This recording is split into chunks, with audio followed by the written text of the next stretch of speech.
তিন দিনের রাষ্ট্রীয় সফরের দ্বিতীয় দিন বাস্তুচ্যুত রোহিঙ্গাদের সার্বিক পরিস্থিতি সরেজমিনে দেখতে শুক্রবার বেলা ১২টার দিকে কক্সবাজার পৌঁছান মার্কিন প্রেসিডেন্টের দক্ষিণ ও মধ্য এশিয়া বিষয়ক বিশেষ দূত সার্জিও গর। এ সময় তার সঙ্গে ছিলেন বাংলাদেশে নিযুক্ত যুক্তরাষ্ট্রের রাষ্ট্রদূত ব্রেন টি ক্রিস্টেনসন।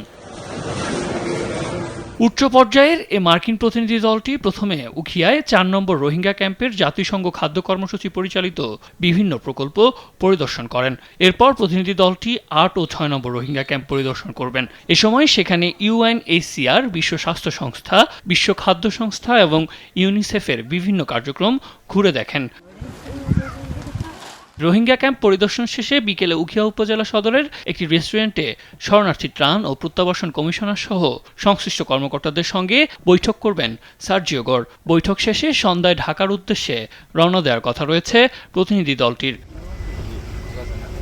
আগামীকাল শনিবার সকালে প্রধানমন্ত্রী তারেক রহমানের সঙ্গে সৌজন্য সাক্ষাৎ করবেন মার্কিন বিশেষ দূত সার্জিও গর।